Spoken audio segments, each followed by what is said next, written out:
All right, good morning, guys. Yeah, heading home. It's 6:30 in the morning, Sunday morning. Lost second round. No excuses, just time for a new driver, I guess. But the car's running good. They had some problems with the car. I'll talk about that a little bit. I don't want to talk a lot about my car, but that's why I couldn't do the photos and the videos the videos that came out okay. Couldn't do everything I wanted to do because I had to work on the car. Just lack of maintenance on my part. So yeah, it was it was a busy weekend for me. But let's start the rig up and head home.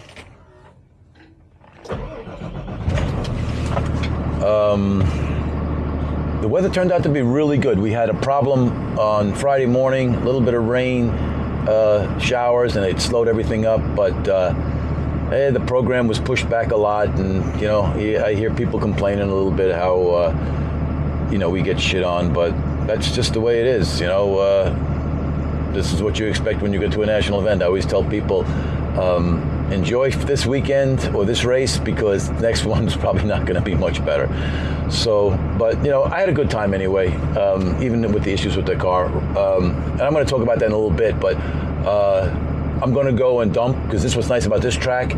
You can, I have a dump station because it's Camping World's right outside, so you can just kind of dump when you leave, and then 3 hours I'll be home. Dan's still in, he's right next to me. I'm using a lot of ums because I'm trying to think of what to say, but he's still in. I think they cut the program. I fell asleep last night pretty early, and they cut the program short. I thought they wanted to get to the fourth round of all the sportsman cars, but I don't think they did. So who knows? I'll know more of that when I'm going down the road. But you guys will probably figure it out before I get home anyway. So yeah, let's go to the dump station. Give you a little bit of rollout as we roll home.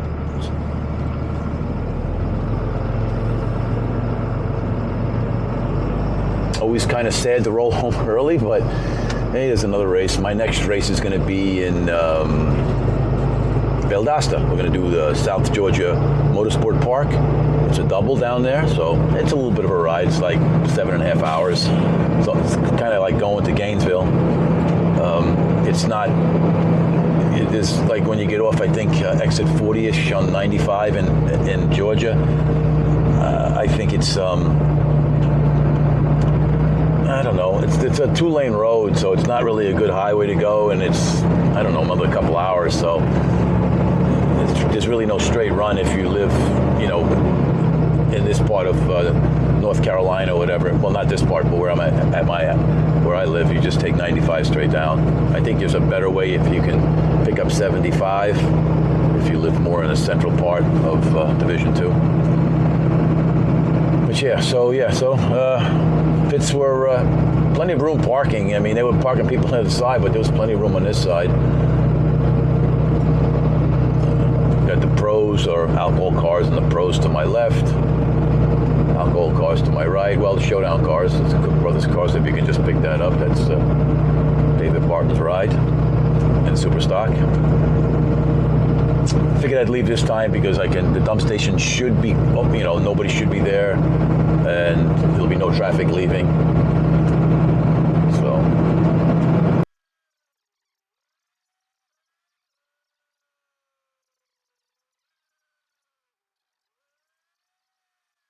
Yeah.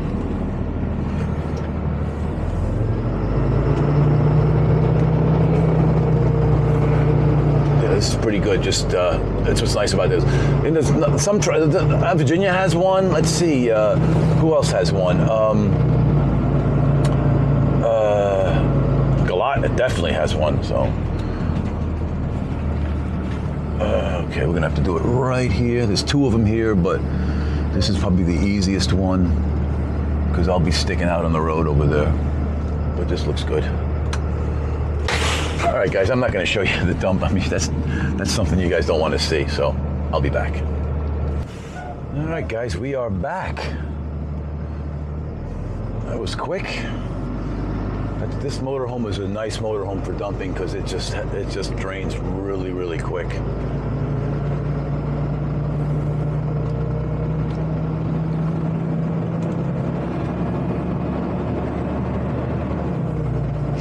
Yeah, so this is how you leave. Camping World's right up to my right. These are all these Camping World units. And over to my left, you can't probably see it, but that's a campground. And it kind of comes in handy if you need something for your motorhome, because they usually got it. A lot of travel trailers here, not as many motorhomes. A lot of travel trailers. Seems like that's the hot ticket. I guess they're a lot cheaper, a lot easier to get into than a motorhome. Everything is skyrocketed. Yeah, I don't see them. Oh, they're all Class C's too.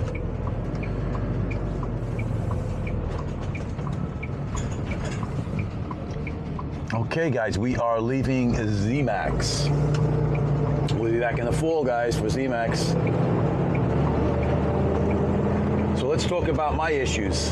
Not that it's the most important thing, but I figured, what the hell, guys, I'll fill you in on why I couldn't get any stock eliminator photos, because I usually make one run in the morning, and most of the times it's a good run. I don't need to make a second run, and well, it just, I don't know. I just, when I went to stage, both bulbs went on, and the guy I was racing, he put them on right away. I couldn't even back out, so I didn't have my RPM where I wanted it to be. It's not that the run was a bad run as far as, you know, what it ran as far as ET, but you know, I'm totally red big time, and I'm just, it's just a mess. Anyway, make the run. The car doesn't feel right. So what's going on here? I got to make another run. I let off the gas. It feels like it's slowing down without even touching the brakes.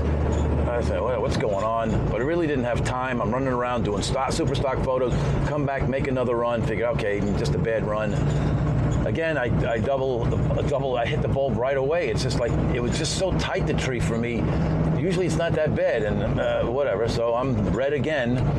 And but at least I got the car to leave the way I wanted to. It ran okay, but then I let off the gas and the car wants to stop without even me hitting the brakes. I said, what the hell's going on? It won't roll.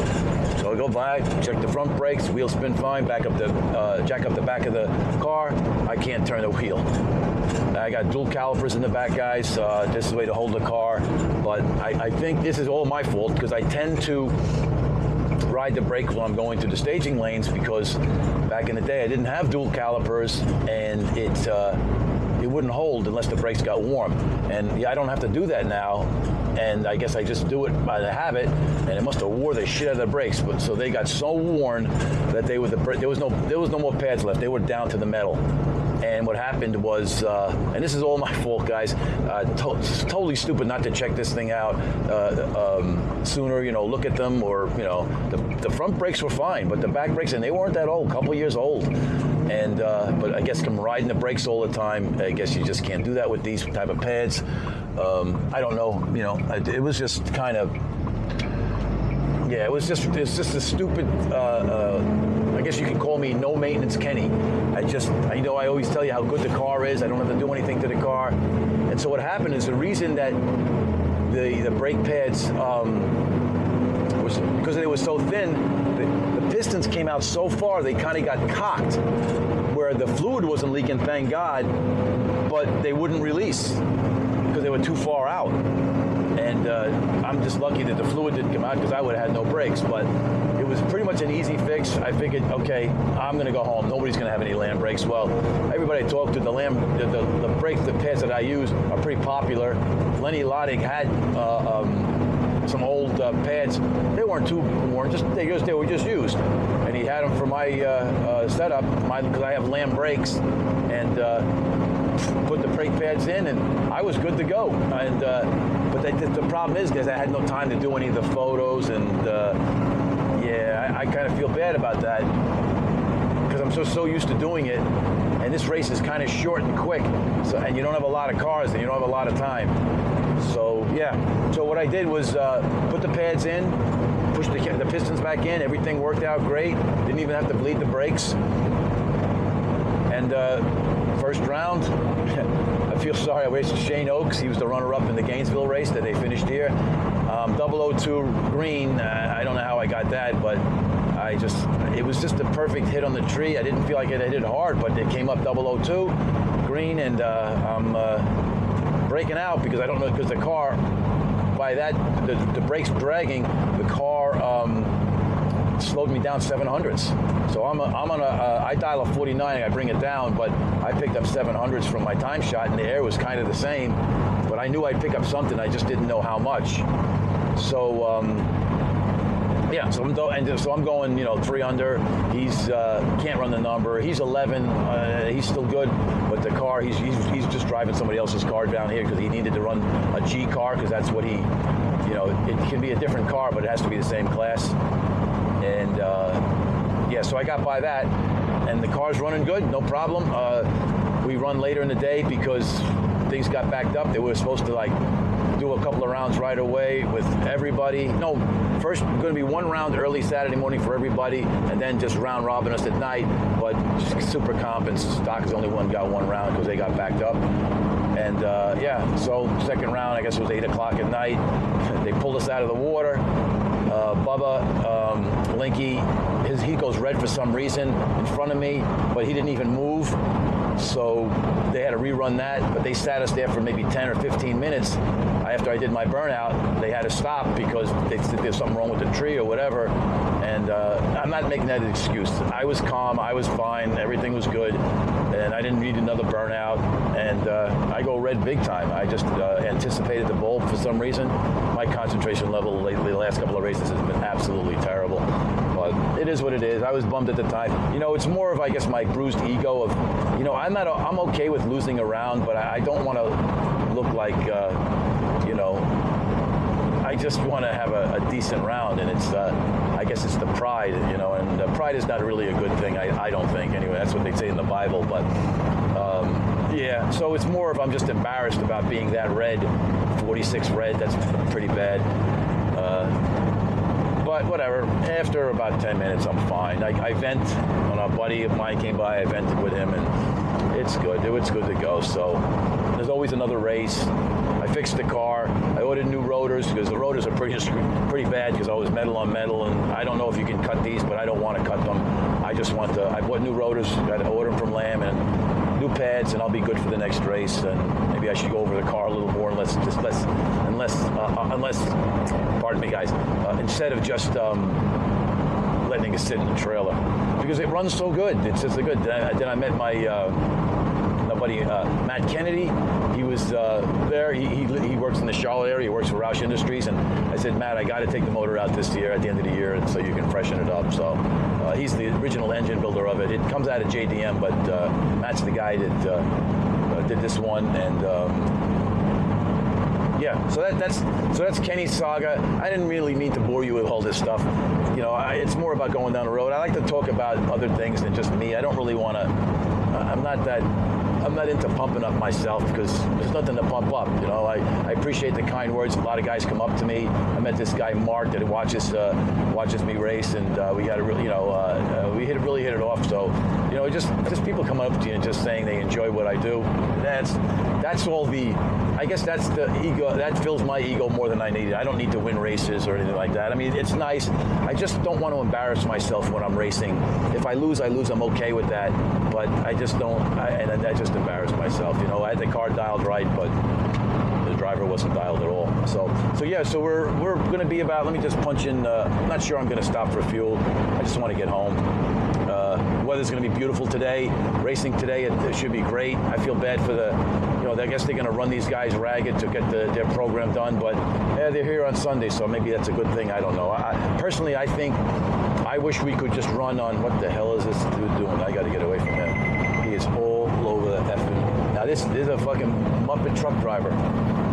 FedEx. I heard some bad things about FedEx. He's not even pulling doubles, but he's doing like me. I'm all over the fucking road. But yeah, he's all over the road.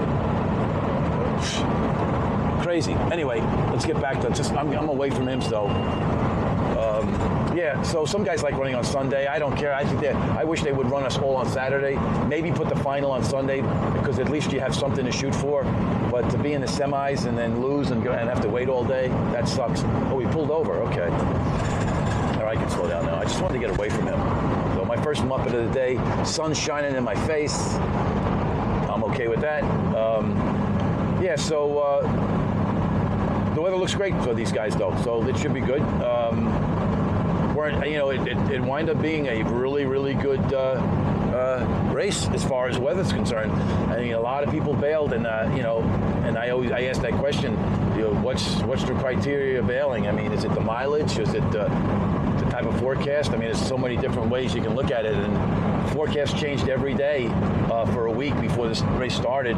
And so I said to myself, they don't know what's going to happen, so I rolled the dice. For me, anyway, it wasn't that bad. It's only 180 miles. But like I said, the weather's going to be in the mid-70s today, or maybe upper 70s. Same at home, it'll be mid-70s. So looking forward to get home. I know it's only been a 3-day race, but just looking forward. Yeah, so we have about 170 miles. I think I've gone about 10 miles. And I think I'm just going to roll right through. I don't think I'm going to stop for fuel. I'll disconnect and top off when I'm home and get ready for the next race.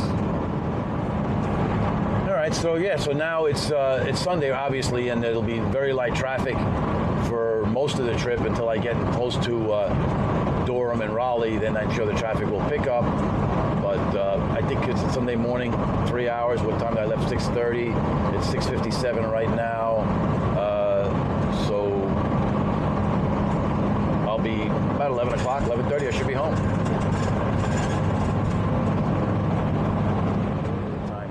All right, guys, you can see the traffic is great. The motorhome's running good. Cross my fingers. I got the car fixed. Hopefully I'll be ready for the next race. So remember, the new saying for this video, or maybe the next couple of videos, is it's no maintenance Kenny. Yeah, you got to stay on top of it, and no maintenance Kenny. Oh my God! So, all right, guys, we'll be back. I'm laughing at myself. We'll be back later.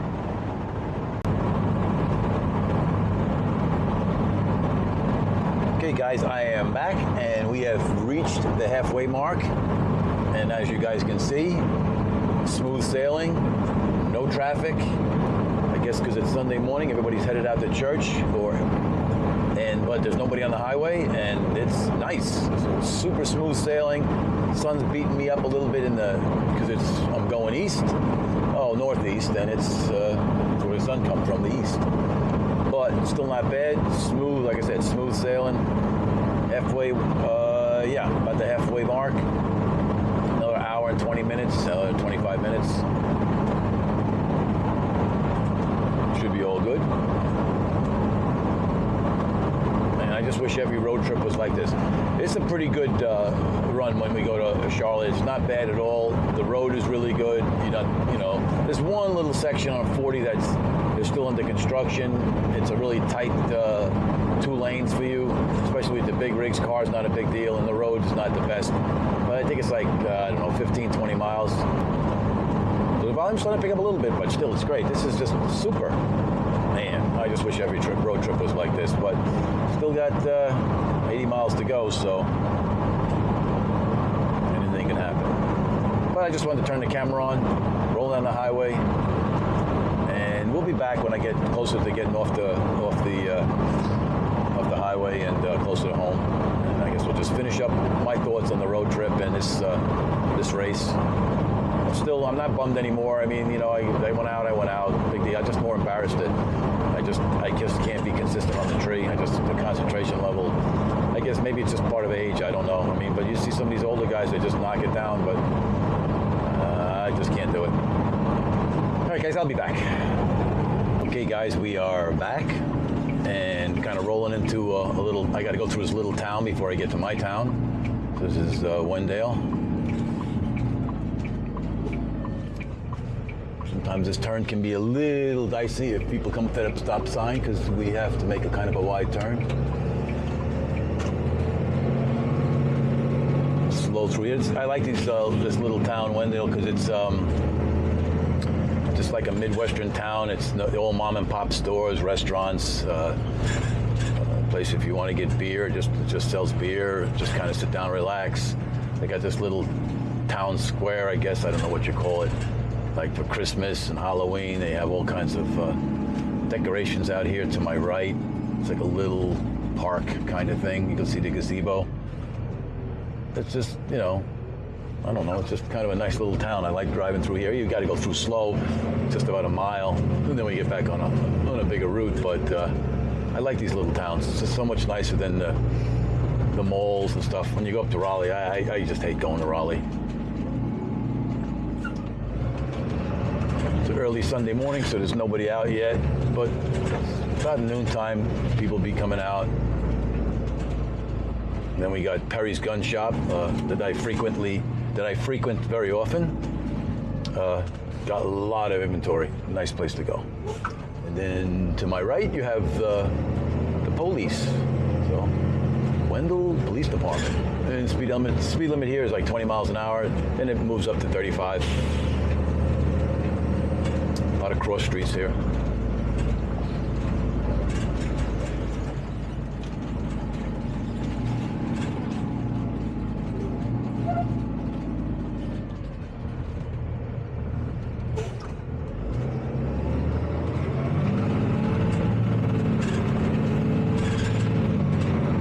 Takes us up to Route 231.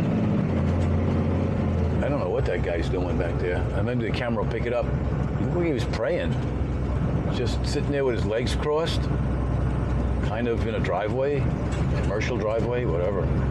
That was weird.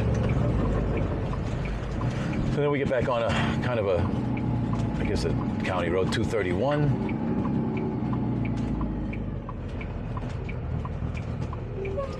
I guess it's a kind of a truck route. But they make the turn nice.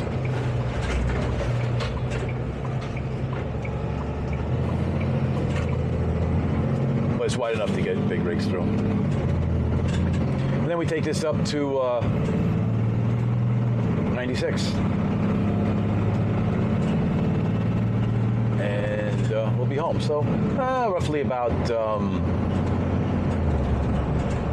10 minutes, maybe a little longer, 12 minutes. And I'll turn it back on just as I get parked. Okay, guys, we're just about to turn on the block. We are home. That wasn't too bad. 6:30, 3 hours. Left about 6:30. It's 9:30. I don't know why I remember saying 11, but I don't know why I said 11 o'clock. But made good time.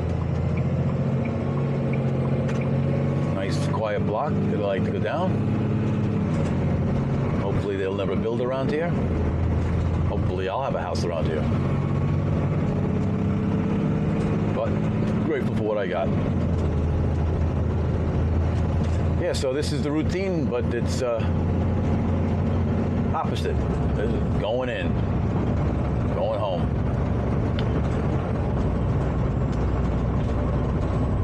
I guess that's it, guys. I'm gonna get back in. It takes a little bit of time and stuff. And my next race will be Valdosta, South Georgia Motorsport Park. It's a double. Looking forward to that. 3.5 weeks, and should be fun. So thanks, guys, for tagging along.